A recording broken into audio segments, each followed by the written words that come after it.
at Tamarind Village Hotel. So we are going for dinner, and I can't wait to have that experience.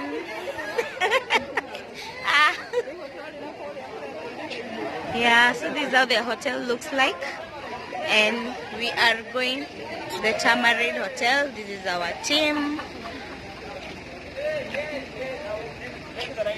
Yes. Hi. Yeah, this is Tamarind Hotel, and wow, I can't wait to go.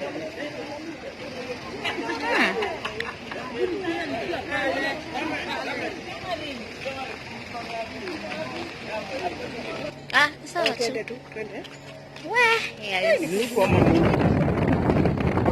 guys, this is now the door. Tunaingia kwa door. The door. Yeah.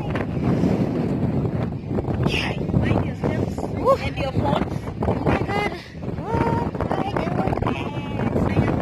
Yes.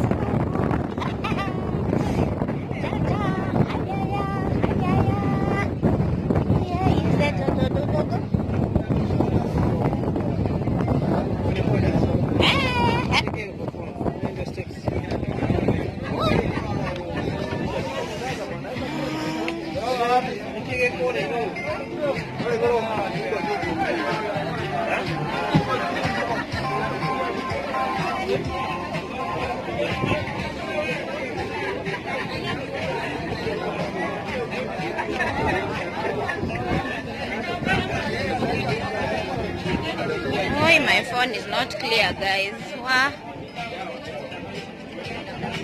Just wait a minute.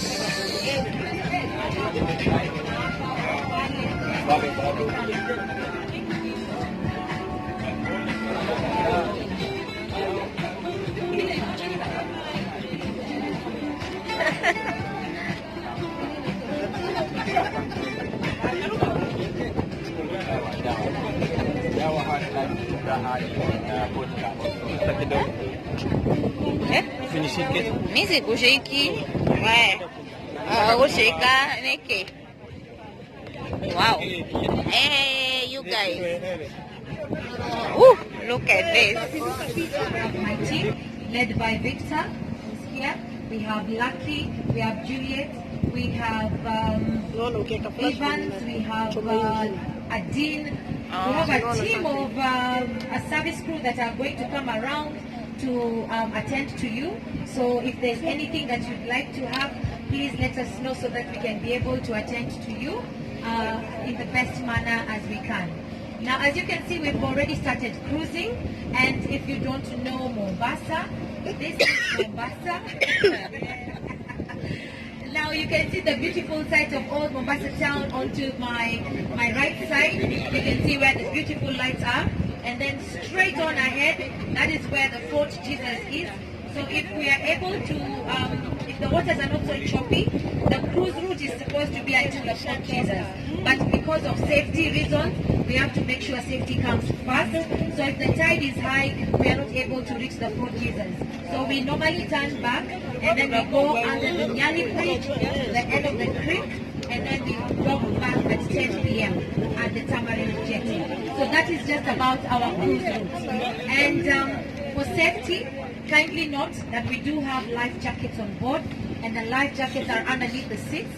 The seats that are on the edge of the down and not the loose seats. They are enough. We have plenty of life jackets. So Musi of Gope. And on top of that, we also have a well-trained team. We have a well-trained crew on board. We have Sulaiman who's right ahead, right there. We have Mutua, we have Kamanza, we have Rashid, we have Masera, who's our engineer. He's the one who's making sure that the engine is running well. We have our captain, he's called Captain Abu, and he's upstairs.